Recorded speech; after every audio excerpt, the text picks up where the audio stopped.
Welcome back to the Play-by-Play, a sports media talk show from Awful Announcing, where like the random Yukon SID who created an international incident, we will, what was the quote, Ben Axelrod? Ruin your career? Ruin your life. Ruin your life? Hopefully we won't do that today, but we are talking March Madness. I'm Brendon Kleen, a staff writer at Awful Announcing. That is Ben Axelrod, a senior editor at Awful Announcing. Today's show, a morning consult sports expert, Ellyn Briggs, joins to tell us how sports are changing in 2025. Great conversation. Does Gen Z really hate sports? Should politics and sports clash ever? Are they doing it more? Lots there. But first, no Cinderellas in March Madness. Why is it happening? Is it the end of this hallowed tournament? I really think, Ben, like, we didn't plan it this way, but as I was getting ready to jump on, I was like, this is just a stock watch. This is bringing back our old faithful segment where we look at what sports media is trying to tell us about a big topic in sports and try to make tall and short, long and short, up and down of it. And I think the kind of starting point is probably Stephen A. Smith, who tried to tell us that this is going to be the death of college basketball, with a Sweet 16 coming up this Thursday that includes no mid-major programs, no traditional Cinderellas, and a lot of chalk. I think there's a lot of angles we can take this, and a lot of angles that the sports media world has already taken it. But what was your reaction watching these games, seeing the bracket turn out the way that it did, and kind of thinking about what it means big picture? Yeah, I guess the reaction on Monday caught me a little bit off guard because as I was following it throughout the weekend, I mean, you obviously notice that, it's going pretty chalk and not even just in terms of the lack of the smaller schools, but literally last year we had NC State as I think a 10 or 11 seed, and that was considered the Cinderella, but it's still an ACC program. I don't know if Cinderella can be playing in the ACC. And this year you have that in the form of Arkansas. And so but it wasn't even Arkansas is the exception. Other than Arkansas, it's all 6 seeds and lower and largely seeds 1 through 3. So that stood out to me, but I guess I never thought about it until I started watching the morning shows on Monday in terms of the health of the sport. I guess I just kind of thought unique year. Yeah, there's definitely something to the idea of the transfer portal and NIL's role in all of this. But lots of death talk on ESPN because you had Jay Williams saying that NIL and the transfer portal is going to be the death of the Cinderella. And then you had Stephen A. Smith saying, well, if Cinderella's dead, so is college basketball. And I mean, we can get into that because there's obviously massacre. Yeah, I mean, it's like Game of Thrones, and so I don't necessarily agree. I think the ratings, which were very good over the weekend, which isn't necessarily predictive, but I think it gives you a pretty good indication of what you can expect from. So I guess I am saying it's predictive. Yeah. I mean, the ratings show that we like big brands. The ratings show that we like to root for the underdogs on social media, but when it comes to rooting with our remote controls, we usually favor the Kentuckys and the Louisvilles of the world. Yeah, and as always, the caveat with ratings talk in 2025 is it's kind of like the stock market or Apple's sales. It's It's gonna grow. It's just a matter of how much. That's kind of the era we're in with all this expanded out of market nonsense that Nielsen is doing, where more bars and restaurants and coffee shop TVs are being counted than ever before and all that. But with that aside, as long as it's up and not down, I do think that tells us that whatever was going on with the, mass murder discussion on ESPN's airwaves is probably not really accurate, or at least not yet. But yeah, I mean, I guess it's worth fleshing out a little bit what the theory even is here, right? I mean, so as far as the transfer portal and NIL go, with all the player movement in college basketball these days, you're really talking about maybe the European soccerization of the sport, right? Where the worst programs, the least cash-rich programs are feeders for the Blue Bloods because there's no gap year that these guys have to take anymore because it is just pure highest bidder stuff now.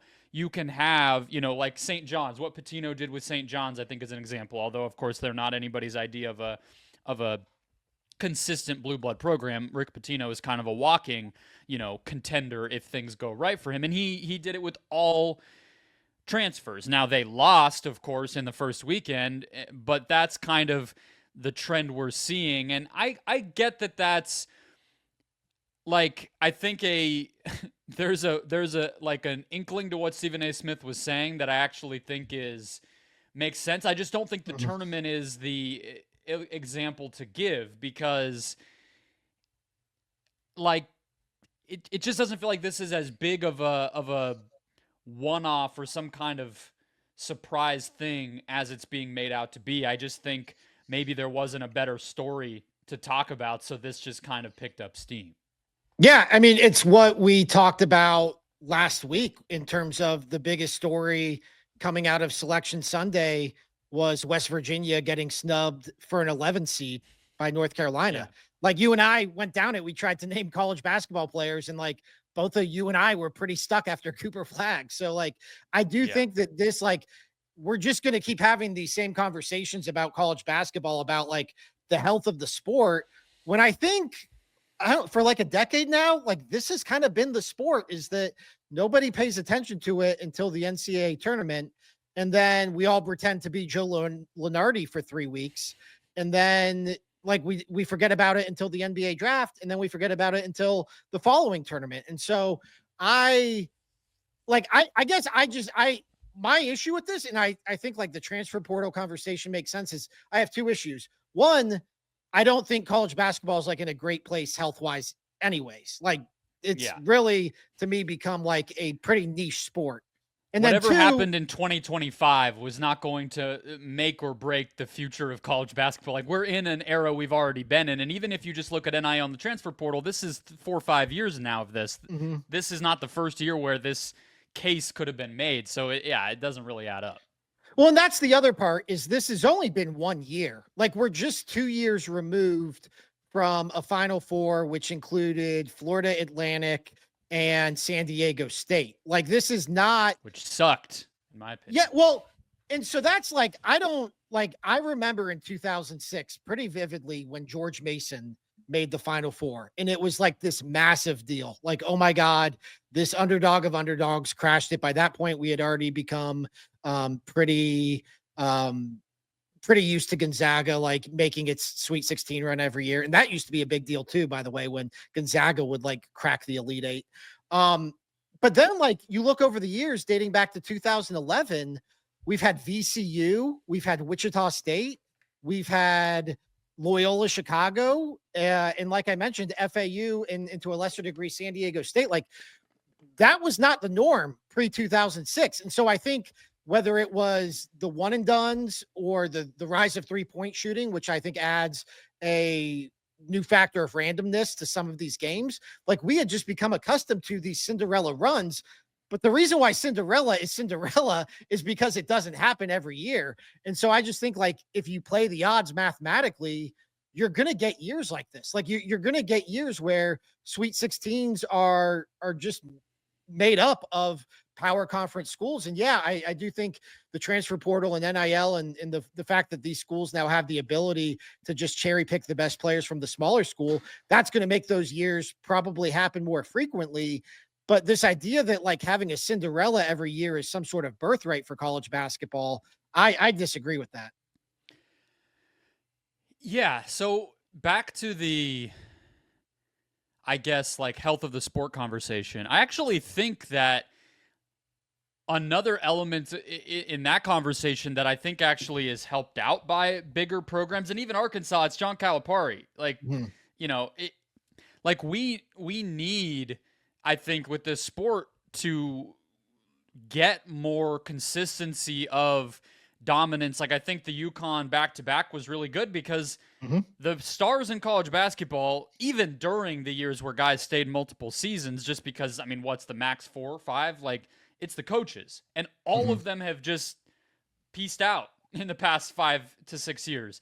And so a guy like Dan Hurley becoming a character that people know, or, whatever example comes along maybe this year, now that he's out and Patino's out and, we'll see what happens. Like, I think that is actually a good thing. And so I think I would go the other direction on that one. And then I guess as far as the competitiveness or things like that, like I I think we only like Cinderellas when we feel like they actually matter in some kind of big picture way. And I don't know how you feel about this, but I was like trying to go back to historical examples, and actually the NCAA's website has a good one where, like Butler, Gordon Mhm. Hayward became a guy in the NBA, and Brad Stevens is still won a championship last year as an executive. Or Davidson, Steph Curry, of course, burst onto the scene. I mean, it doesn't have to be that big of a generational, historical great, but I feel like, even like they have in here Danny Manning in Kansas. Like Danny Manning went to the pros. That was a story we could really glom onto. I don't think people like the one-offs. I don't think people like, really at the end of the day, either in the moment or historically, I don't think it's very easy to grab onto something that in the moment actually feels random. Like I don't know why we kid ourselves that that's exciting. It's like we're sitting there saying what the hell and just sort of like shrugging as we turn our TV off. I don't know. I'm a sports fan. You could go outside of the NCAA tournament. That doesn't excite me. I don't want to watch the Ravens in the Super Bowl with Joe Flacco every year. I want to watch the teams that I think are the best because I want to see what happens. And if it Mhm. doesn't feel like that's what's going on, then I have a Leicester. I have a wow, Leicester City popped up in our chat as I was talking. I have a lesser, which was the word I was actually going to say, interest. But yeah, Leicester City winning the Premier League, another example. I don't think people actually like that. Yeah, it's one of the. Well, I think we like rooting for it in the moment. Like you're watching a game and you're watching who's Alabama struggling? Robert Morris. You're watching Alabama play Robert Morris in round 1 at 2 versus 15. And like in the heat of the moment, you're rooting for Robert Morris because you want to see the little guy win. You want to see the underdog. But if I were to ask you, who do you like, give you truth serum and say, hey, which round of 32 matchup are you looking forward to more? The one involving Robert Morris or the one involving Alabama? You're going to pick the one with Alabama. Like, it's just like we want to watch the bigger teams, but I think there's like this Yeah, cognitive it's almost like the difference disassociation we do. between watching and having like a theoretical rooting interest. Like it's Mhm. cool, but are you seated for it? I guess that's maybe the distinction, right? Well, I'll tell you this: when LeBron James was in Miami, and I was a diehard Cleveland Cavs fan and just a massive Miami Heat hater, and I would watch every Miami Heat playoff game, rooting for them to lose, like just wanted them to feel like the most embarrassment possible.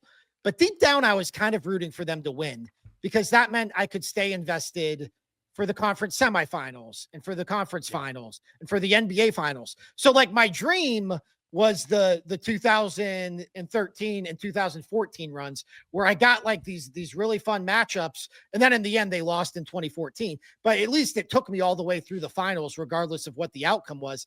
Had they just gone one and done in the first round against like the Charlotte Bobcats, like yeah, we would have laughed at them for a day, and then like I wouldn't have watched the NBA playoffs for that. I mean, I would Exactly, have, because but then the next round you have to watch the freaking Bobcats, and you don't want to exactly. watch the Bobcats, right? Like that. I think that's kind of what it is. But yeah, I don't know. I think the other thing here that struck me kind of on the big picture stock watch kind of level of like what are we talking about here, and what looking forward is really going to matter, or eh, basically who's getting this right, is I think like the idea of even what a Cinderella is, or sort of what a blue blood is, like we're ignoring the conference realignment aspect of this. I think in a major way, where like I look at a school like BYU who has multiple big prospects, who has an NBA coach. I'm a little bit more vested in that one because he was a Suns assistant coach the past few years, who was almost the Suns head coach at one point in Kevin Young.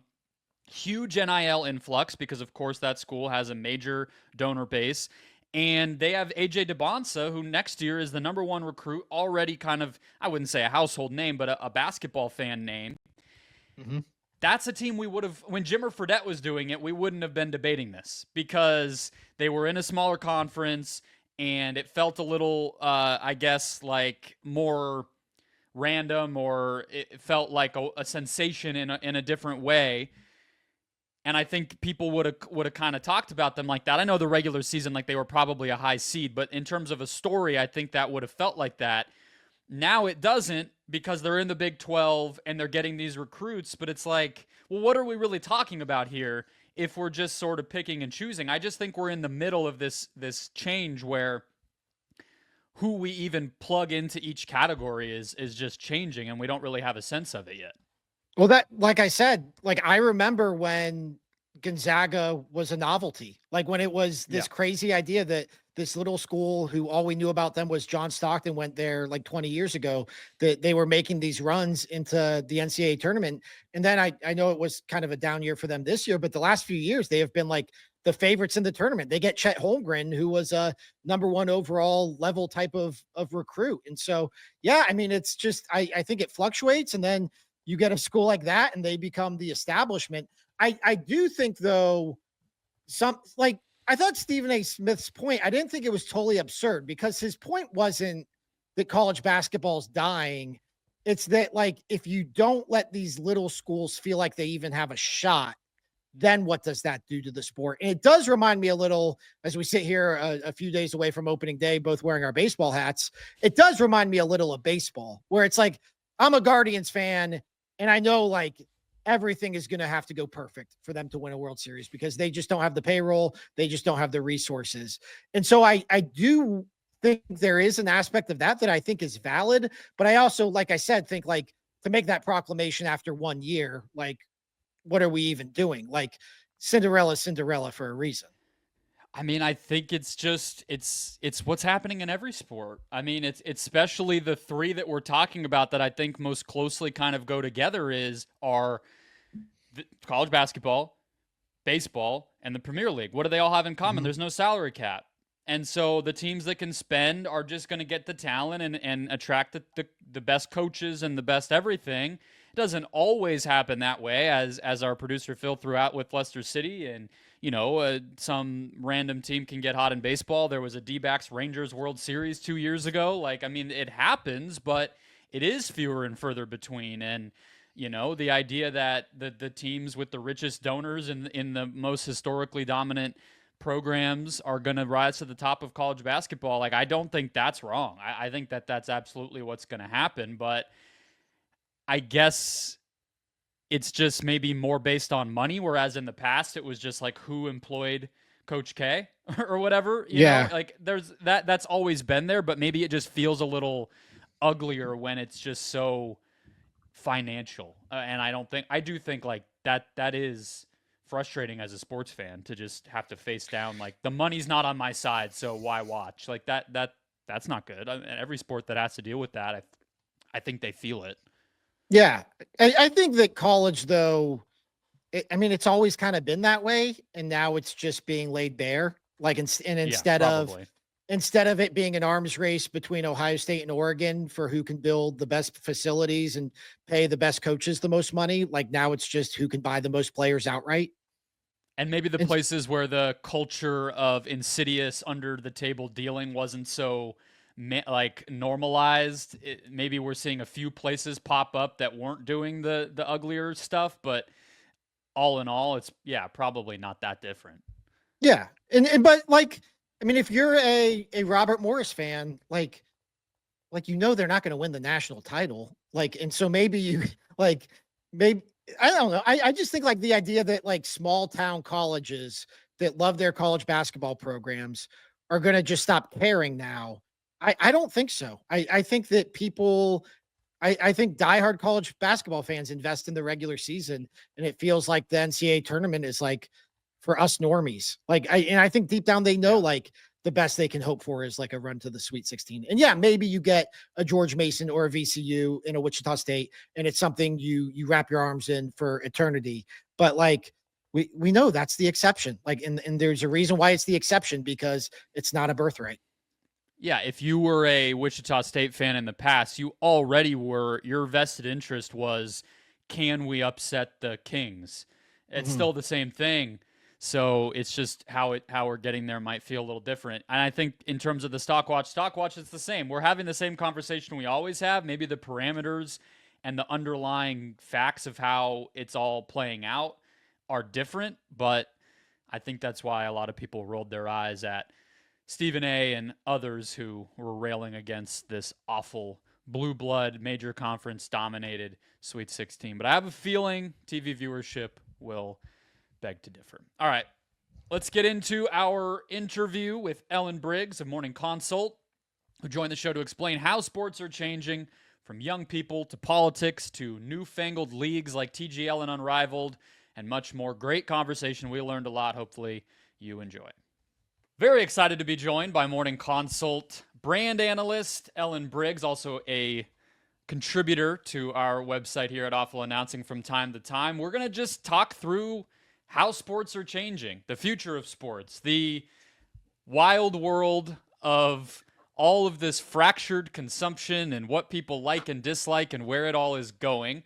So thank you very much for coming on, Ellyn. I'll just start you off with a question. And this is something that I've written about or asked people about or tried to take in the data on for a while. I think a lot of people in sports are wondering about it, from networks to leagues to teams.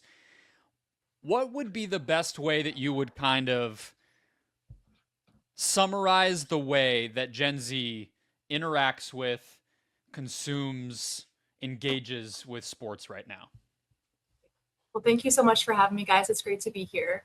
And I think that's sort of the pressing question for all people at all points in the sports media ecosystem. And certainly now the question is even, how does Gen Alpha consume sports as well? They're, I think, going to be just turning, the oldest among them, turning 13 this year. So lots of new young people coming into the fold. But for Gen Z specifically, I think the short answer is that they consume sports in tidbits on their phones, primarily on social media, in videos, video format, that is, whether it's across different platforms. Video is definitely the primary way that folks are consuming sports, and it's mostly via highlights as well. So we just did a big whole sports media report at MC here, looking exactly into this question, where people are watching sports and how and why. And by and large, across all sports that we tested and all platforms or media types that we tested, highlights is the number one type of content that people are turning to, even before game broadcasts. So it's kind of that after the fact packaging that people tune in for on social. It's obviously better, these little clips, shorter clips are better made for social anyways. But that's certainly an attractive part for Gen Z. Another more interesting piece, at least to me personally, that stood out in our data was WAG content as well. We've seen a huge rise in interest in women's sports, but also women just fans coming to sports over the last few years. And that was something that we tested in the survey that I really haven't seen any external data on besides ours, as to who and why people are interested in the wives and girlfriends or partners of professional athletes. And certainly that's a content format or type that is really attracting a lot of Gen Z fans and women's sports fans in particular. So again, long, I said I was going to be a short answer, but I ended up talking for a while. But definitely, long story short, you've got to be on social in some form. Yeah. I mean, it's probably not possible to be short-winded with that one. So you're good. That is the question, as you said.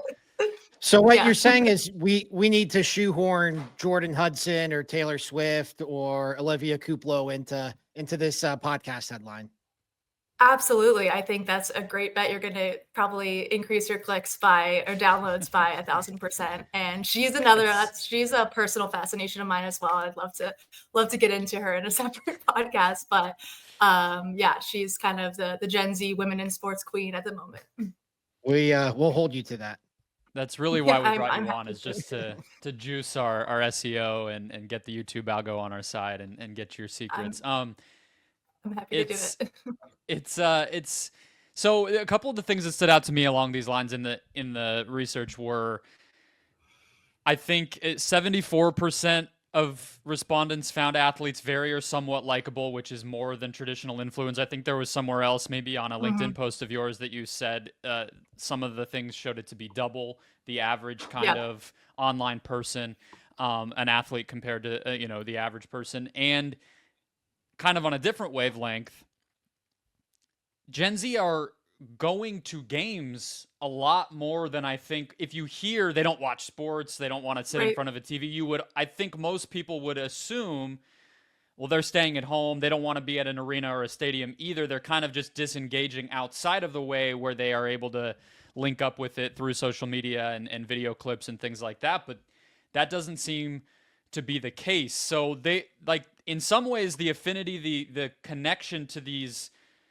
live sports and athletes themselves is really, really strong, in spite of them not connecting the way that maybe, people our age on this podcast would be. So what do you make of that? Totally. I'm so glad you brought that up, because yes, just because Gen Zers aren't tuning in to watch a Tuesday night matchup between the Guardians and the Royals, in any given Tuesday in June, doesn't mean they're not going to that game. So we've been tracking it, and in our platform, we do custom surveys, and then also have this always on type of data collection where we ask our respondents about several hundreds of behaviors. And one of those behavior types or sets is, how do you engage with professional sporting events in real life?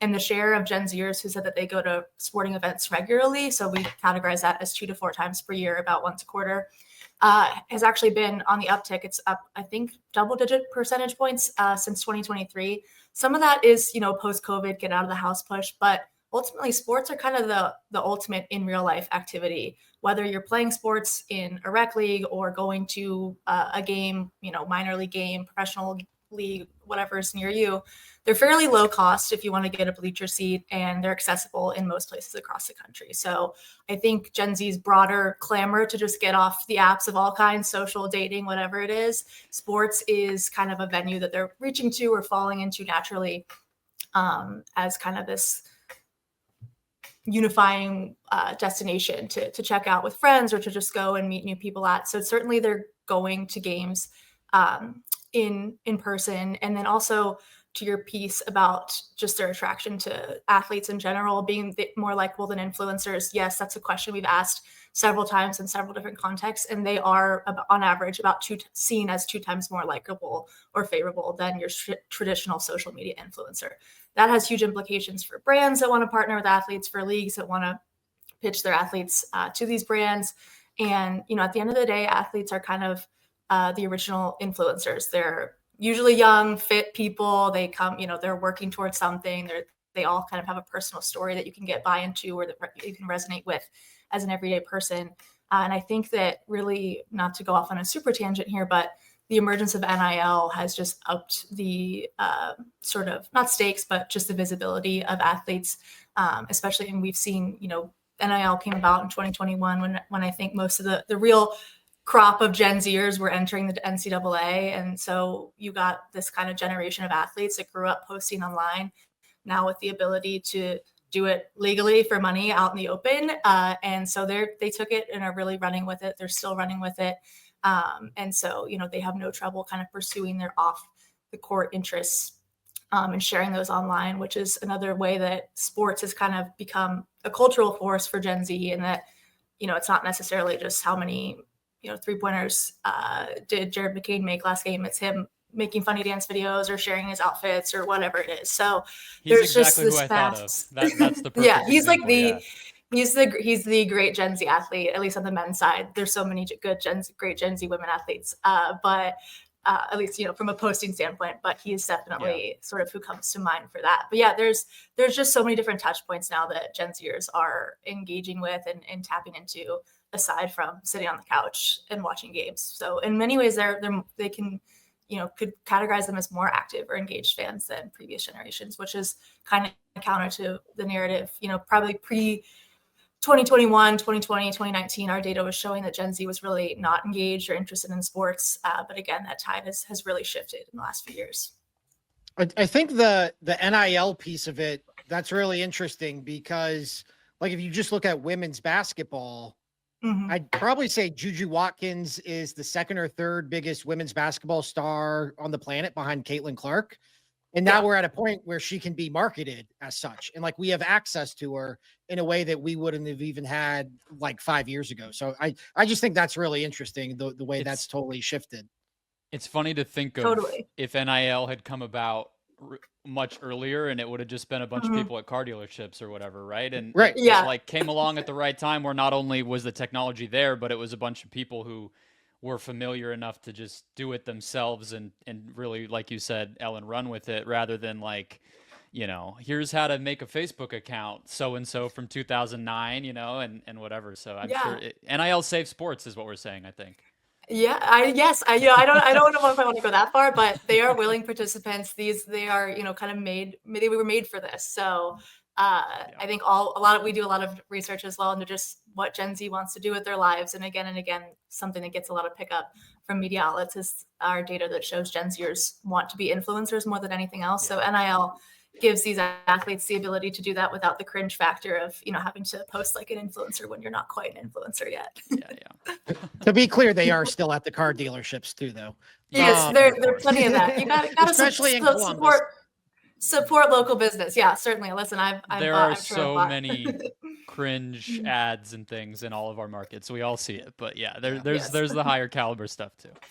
Real quick, Ellen, going back to the attendance part of it, because I find that really interesting too, because it seems so counterintuitive, because there's this idea that sports is just totally shifting to being a made for TV product, that really all that matters is, what you can get out of your rights fees and can you package this as a TV product as opposed to still being a in-person experience. And Dan Lebitard from Meadowlark Media said last week, even like, the future of sports does not require fans in the stands, that sports could move forward without fans. I'm wondering what you think about that idea, what you think about the idea of sports shifting toward being a television product, and whether, comments like that are kind of getting over their skis. Yeah, certainly like where the big money is to be made in sports is still with these media rights deals, and they're going to keep getting bigger and bigger as media gets more siloed and the market becomes more competitive.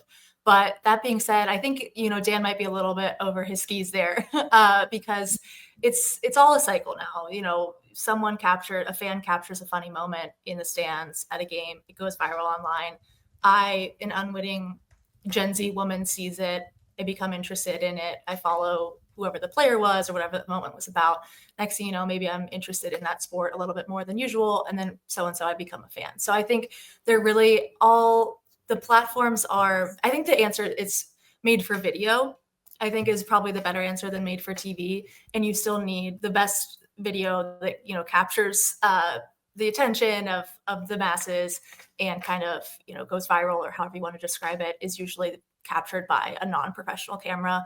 And so I think you have to have people there in the stands to support your teams. And I think, again, I would assume athletes would want people in the stands there to cheer them on in an in-game like atmosphere. But yeah, where the money is going to be made, it's in the licensing of the video content of these competitions, whatever the league may be. But so much of it now is there's a culture around fandom that you wouldn't want to bar. If I was at any league or any ESPNs of the world, I would not want to be pushing for a no stadium, no fan environment. No, I don't think any of us want that future. So let's hope people figure it out where we don't have to.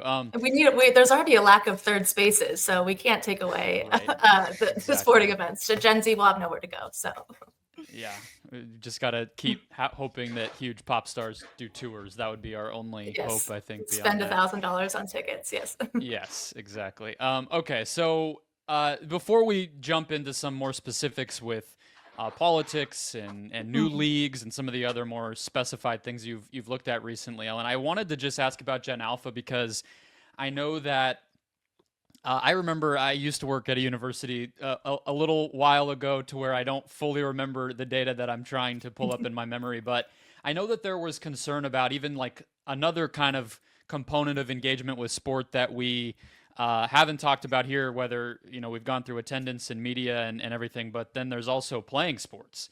And I think that there was a little bit of worry about participation in sports for that youngest cohort of Yeah. people that are kind of coming up. And I think some of your data showed like more of the brand stuff that I was looking at that you've done, Yeah. like parents buying gear or parents being affected Mm-hmm. by marketing from, athleisure companies or whatever it might be. Like, how do you think Gen Alpha is engaging with sport, given that they're not really TV viewers yet in a major way, and they might not even be social media users yet in a huge way? What are the early signs of how you're thinking about and how the industry might be looking at people who are in elementary and middle school right now?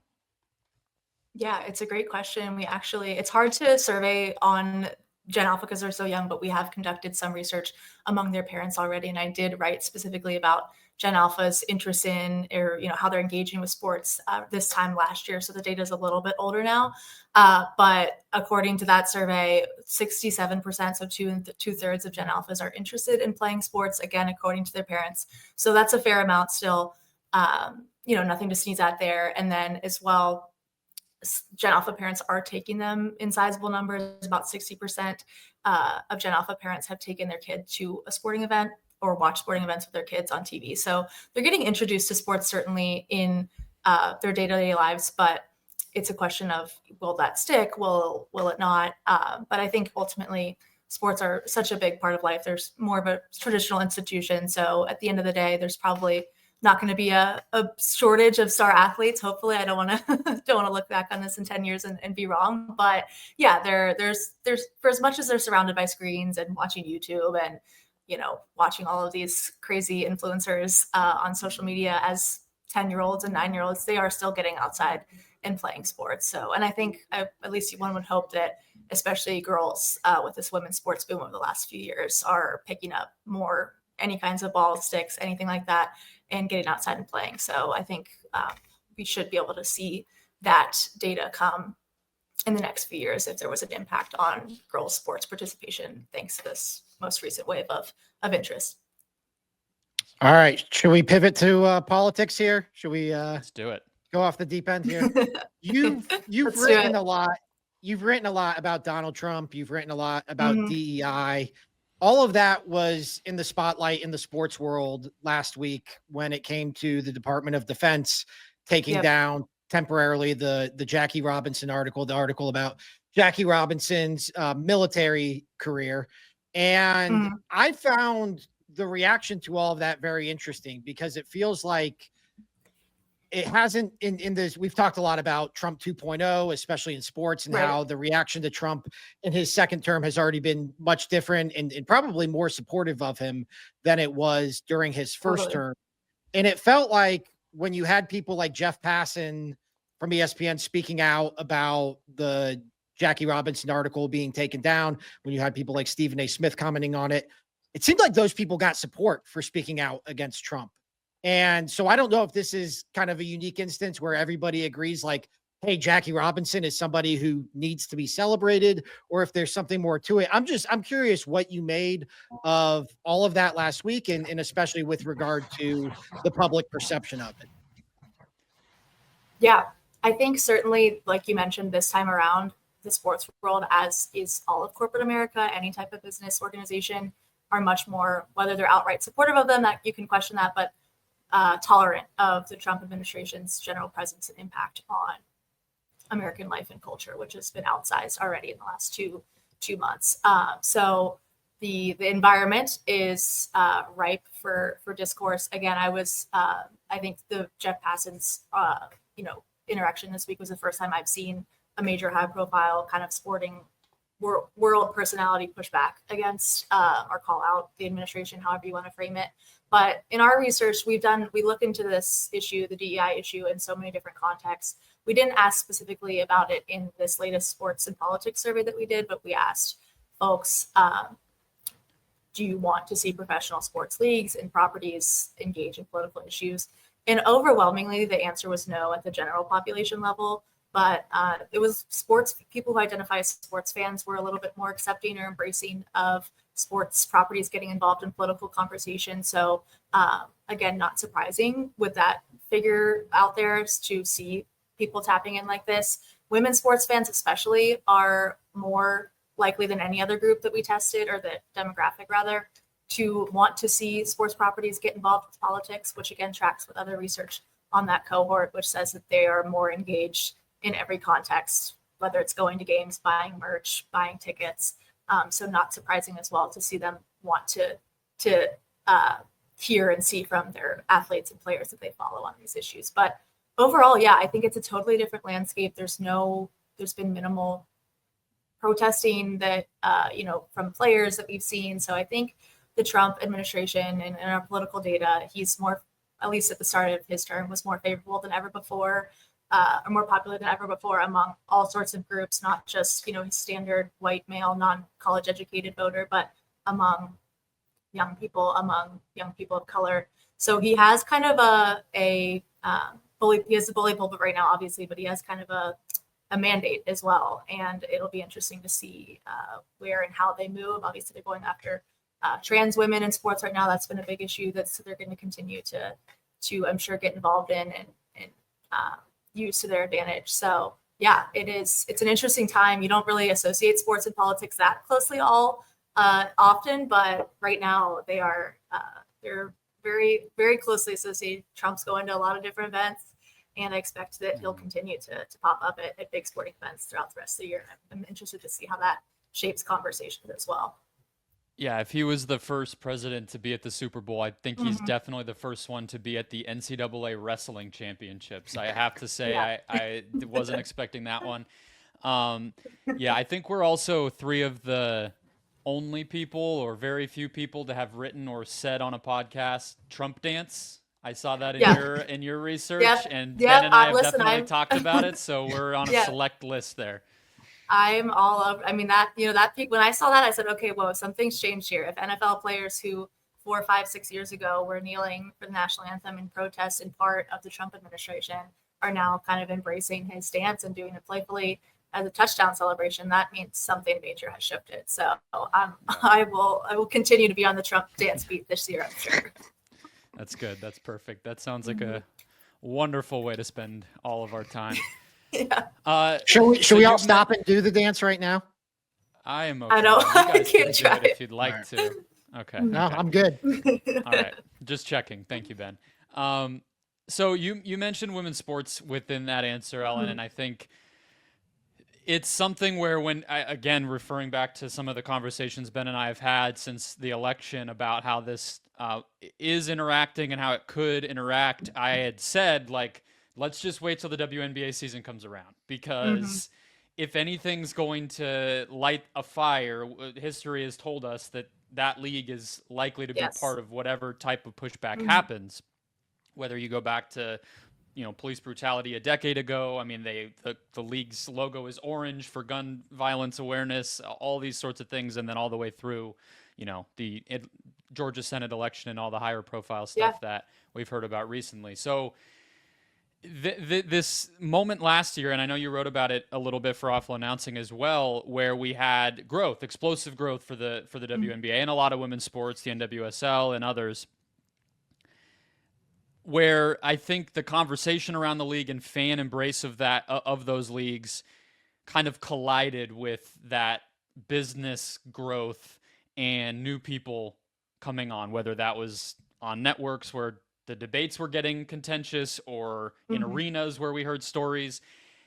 How do you kind of square that circle? What do you think happens as that reality of what those leagues have been and the data that you have that shows fans actively, I don't know about want might be a strong word, but they support the idea of activism and political engagement among players versus the average fan who doesn't. And those fans kind of have to become WNBA fans probably, right? So where do you see all of that going when you think about the next few years in that league?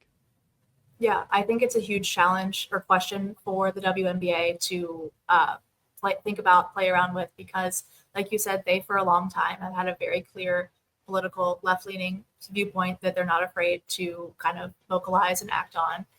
In their group, there's certain kind of an insular WNBA there from the beginning world that has been hesitant to or kind of combative with some of these new fans that are just coming in and learning about the league. And like you mentioned, according to our data, might have different viewpoints as a casual fan on how much they want their players, their teams to interact with politics than someone that's been with the W for the last 25 plus years. So I think it's something that I think all brands go through when they reach this point of major mass market breakthrough. You have to have a big enough tent to let everyone in, but you don't want to abandon your original base who got you there in the first place or was with you when no one else was. So I haven't even thought about how Donald Trump is going to interact with the WNBA season. You just put some very scary thoughts into my mind. I've already thinking and feeling with so many of these players that I hope he doesn't call out via a tweet or Truth Social or whatever it is. But yeah, I imagine that there are going to be some thorny public relations moments sparked explicitly by the Trump administration or, just things that could come up as a result of their decisions and actions that the W is going to have to navigate. But I do think they have such a strong history of acting, on their values that I would be really shocked or surprised if they did a 180 like some of these other brands, not necessarily sports brands, but we see so many brands walking back DEI commitments and things of that nature in response to the Trump administration. So I wouldn't be surprised if they stand firm with their feet in the ground. But yeah, it is, I think, for the overall brand would, I think, want to minimize the amount of political interaction, if at all. So hopefully someone can keep Donald Trump away from most WNBA games.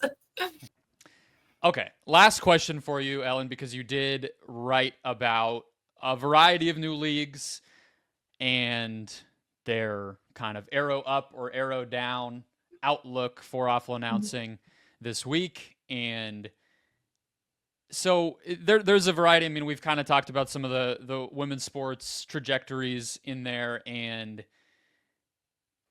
there's some men's leagues, TGL, we've talked about on the show before. But the one that I think can kind of maybe combine the two angles here is Live. Yeah. And I guess just you had skepticism, which is very easily borne out in the viewership data, which has been bad from the start. And it just felt like, it never really got its footing.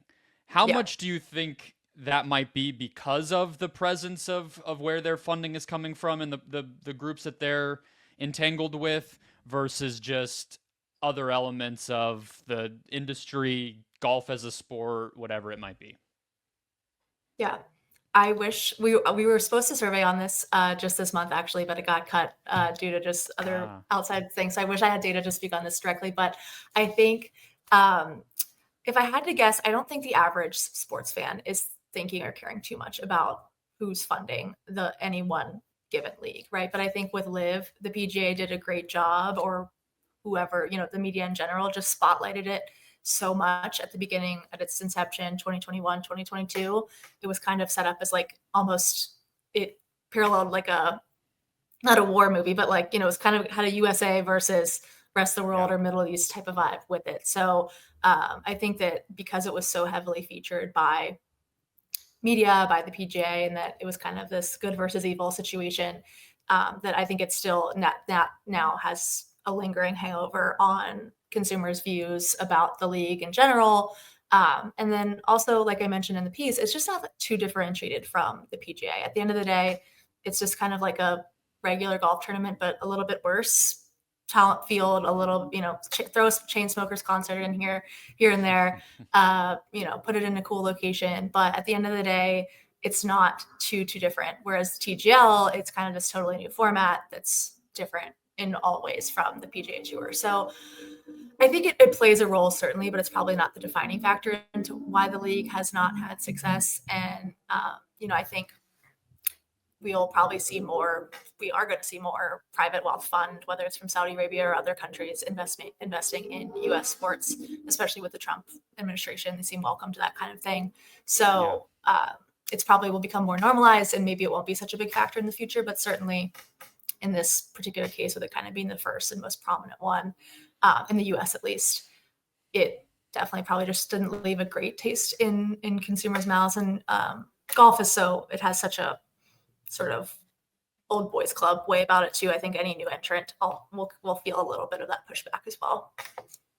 Yeah, and I think you saw that from kind of the media standpoint where they're trying to fill in gaps where existing golf wasn't already being broadcast, and there's just not a lot of Yeah. places left for them. And so part of, I think, the lack of pickup has just been obscure networks and bad Hmm. time slots and all the kind of, typical sports media stuff that you just kind of have to nail if you're even going to have a shot to really break through. But on the note of breaking through, my last question for you, when you did look at for this article, and I'm sure you're Yeah. thinking about it often, the successes, like what has to happen in 2025 for a new league to work? Like, what are the handful of things you would say you gotta have these things if you're gonna have any chance of breaking into what is obviously a very crowded marketplace? Yeah, I think it's number one is like a reason for existence. I know that sounds stupid and baseline, but again, like I mentioned with Live, there really wasn't a reason for its existence that was compelling to the average person. Like as I understand it, again, as a casual golf fan and viewer, they just wanted to make sort of more money and get a little bit better deal when they were already professional athletes. So that's not going to make someone really tune in. But again, when the case of Unrivaled, or excuse me, in the case of TGL, it's a totally new format. They want to modernize golf that again has this old man's reputation. There we go. That's a compelling entry point. In the case of Unrivaled, the 3v3 women's basketball league, that gives players an opportunity, WNBA players, to stay in the United States and not have to, endure the risks and costs of going overseas to play on end or for months on time for months at a time. But beyond that, I think social again is so important. If you have the buy-in of young people, or at least can get conversations, viral moments going on social, really it just takes one or two of those to snowball into a movement or something. So I think that those two would be my 1-2 must-haves. And then it doesn't hurt always to have a big star. We with the whole rookie class of the WNBA this past year, I mean, you couldn't ask for anything better than that. TGL has some of the biggest players in golf. It's backed obviously by Rory and Tiger. Can't beat that. So at the end of the day, always, anytime a sport has broken through in all of history, it's been thanks to one or two or a handful of major players who are just, transcendental or whatever. I don't know if that's the right word, but transcend. They break out. They break through. Sure. Yeah. Exactly. Breakthrough players for breakthrough. Yes. There we go. I was surprised to see your bullishness on the UFL. Was that just based on, hey, they're still drawing like close to 1 million viewers, so they must be doing something right? Listen, I might be a little biased because I play women's tackle football. That also happens in the spring. So I just like spring football in general. We are not drawing 1 million viewers, I can assure you that. But I think there's enough appetite for football year round, and it's never going to be like the main entree in the football fans world or in the sports media rights world, but it deserves a place. It should have a place. And I think, if they can, again, get through some of the labor issues and just align with one league, one name, one branding, that it should have some success, at least in the midterm, maybe not 50 years, but 5 to 10 for sure. I can see it being around in some form.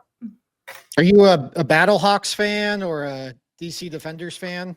I went to college in DC, so definitely the Defenders. I've never been to a game, but it kind of started right after I graduated. But I would love to go. I heard they're a very fun time. Yeah, the beer snake you don't want to miss out on. Yeah, exactly. Yeah, that's why we need fans in the stands to bring it home. Yeah, you got There we the beer go. snakes need to continue. There we go. All right, so it sounds like we can have you back on at some point, Ellyn, we'll practice our Trump dance. We'll talk more about women's tackle football, and then you can give us more of the advice you were suggesting at the beginning. But this has been awesome. Thank you for coming on and sharing your knowledge and your research with us. Thanks so much for having me, guys. It was great to connect virtually like this. Hopefully we'll meet each other in person sometime. Definitely. All right, to close out the show next, hot mics from Ben and I in just a second. All right, big thank you to Ellyn Briggs. We will have to have her back. I think she keeps doing great work, and we want to keep picking her brain. But we will close out, as always, with our hot mics of the week, something that caught Ben and I's attention. We liked, we disliked, maybe we just want to shout out. I'll let you go first to tie us back to our first conversation, and then I have a different sport to dive into, Ben. Yeah, I'm going to circle back to college basketball, and it was something actually you hit on briefly. Dan Hurley, who, if not Cooper Flagg, and obviously Cooper Flagg is going to be a one and done. I think Dan Hurley's probably the face of college basketball at this point. I love Dan Hurley. Like I cannot get enough of Dan Hurley. I enjoy all of his interviews. I enjoy all of his antics. I do kind of have like a inclination toward UConn. I was randomly born in Connecticut. So like that's like when they're good, I can always kind of like half claim them. So I do have biases here, but I just love the idea of having like a personality in college basketball because it feels like on top of the one and done cycles of we have completely different rosters and completely different stars every year. Is that something that has been lacking? Like Coach K was on his way out and wasn't making as much noise. Jim Boeheim retired. Roy Williams retired. We used to have these big, colorful personalities in college basketball, and it seems like the entire sport is lacking in that department, except for Rick Pitino and Dan Hurley.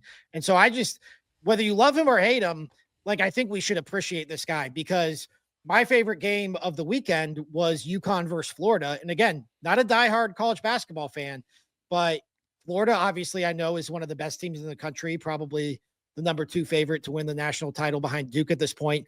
UConn, it's a down year, but I have built up equity with UConn now. Like I'm invested in Dan Hurley. I know about some of these Huskies players. And so the idea that like he's bad for the sport, I don't know how you could argue that he's anything but great for the sport because I think the sport needs personalities like Dan Hurley.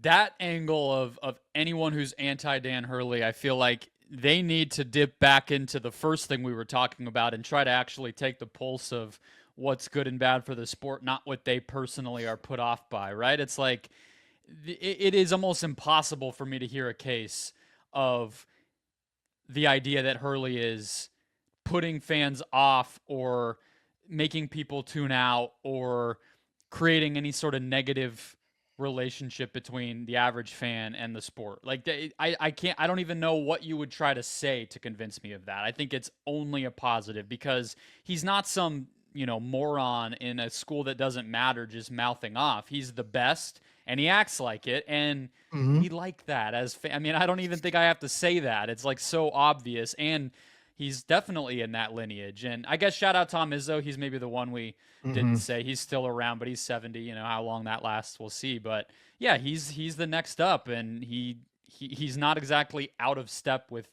coaches in the sport, and I don't think they were bad for it. So of course I agree with you completely. Okay. Mine's about baseball here. So this was based on a conversation that I saw with Jeff Passan on the Foul Territory YouTube show today. It's Tuesday, opening day's on Thursday. We're both, as you said, wearing our baseball hats. I will say I am much more excited for MLB opening day than the NCAA tournament. And he was talking about Shohei Ohtani as like the face of the league, and he was framing it as a positive where he, I think, Stephen A is stepping in it with the language barrier stuff and cultural stuff a while ago. And, whether you're looking at the backlash of the betting controversy last year and scandal and, people maybe having some skepticism about where he stood there. Although I think the facts have supported his innocence on that for the most part here. There's a lot you could say that he's not the ideal face of baseball. That he's not the ideal face of a sport. But I have to say, Jeff Passan kind of convinced me because I think getting him into big market and just having the mysteriousness and sort of the wonder really is going a long way. And if the goal is just to get more people to tune into the sport, right? Like have an all-time generational talent in a huge market, winning all the time.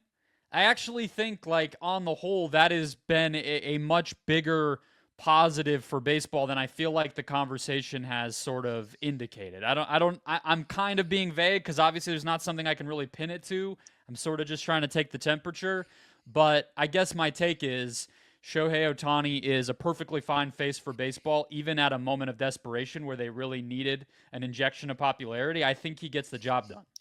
I think him being on a good team is almost as important of a distinction as like what market he's in or anything like that, because I think the parallel would probably be his former teammate Mike Trout, because Mike Trout like was previously known as the greatest baseball player alive and one of the greatest players of all time, like dating back to his rookie year, but he was never on good teams, or like rarely on good teams. And so if there was an Angels game, I just on Sunday Night Baseball, like I never really had any inclination to like turn it on and watch it. I watched some of the Tokyo series, like with the Dodgers and the Cubs already. Like I've already got my fill of national baseball, probably more than I've gotten over the last couple of years. And so a part of that is Ohtani being, it's not just Ohtani, but I know he's dealing with the illnesses, but Mookie Betts being on the Dodgers, like the Dodgers are effectively like a National League all-star type of team. And so I do think there is something from a national level that's appealing about that. And I mean, I'd put the Mets in that category too, because the Mets have a handful of players who I'm familiar with, but it feels like for a sport that's become so regionalized, like those are the exceptions in terms of like national teams who kind of have a little bit of appeal to everybody. I think Trout's a perfectly good comparison. I also think though, like maybe an even better one for right now is Aaron Judge. Mm-hmm. I think you would say a lot of the same things. He has, these historical things where he's been chasing, big home run totals every season. He obviously has won MVPs. He is on the Yankees, all that stuff. I think people are more curious and interested in Shohei Ohtani, despite never hearing from him, than they are in Aaron Judge, who in theory is more, day-to-day engaged because he's been on the Yankees his whole career. We maybe have a longer history of watching him at the highest level, and he, is a native English speaker and all that kind of stuff. Am I wrong? I mean, Ohtani, I think, interests people more. I think so. I think there's also, even though he didn't pitch last year, there's the pitching aspect of it where, I mean, Judge is kind of like a one-trick pony in terms of like, okay, like, is he going to go yard or is he not? Whereas Ohtani, it's like he can wow you in like 5 different ways over the course of a single game. And so I think that's a part of it. But yeah, I mean, I think like I said, if he was still on a losing team, then it's hard to have like the face of baseball conversation. But once he got to the Dodgers and once it became clear, like this is a guy who's going to be playing deep into October on a regular basis, like, I don't know. I don't really see the argument against that one either. Yeah, he wasn't the face of baseball when he was on the Yankees. Yeah. I mean, he couldn't have been because he didn't matter, all things considered. Now he does. But yeah, I think like he can pitch, he's stealing bases, all that stuff. Like, I don't know. I don't think you have to be giving interviews on Good Morning America and going on, pardon my take, to get people's attention. Even now when everything is so Instagram Reels and, little soundbite based, I think he still gets the job done for them. So I look forward to watching, even though both of my favorite teams reside in the NL West, and I deeply hate the Dodgers. He still gets me. So I guess maybe that's the biggest stamp of approval you could have. All right, that'll wrap us up for the week. Hit follow or subscribe wherever you're finding the show. Check us out at awfulannouncing.com for minute-to-minute coverage of the whole world of sports media. And follow us on social media, X, Instagram, Threads, TikTok. We're everywhere that you are online. And we'll catch you next week.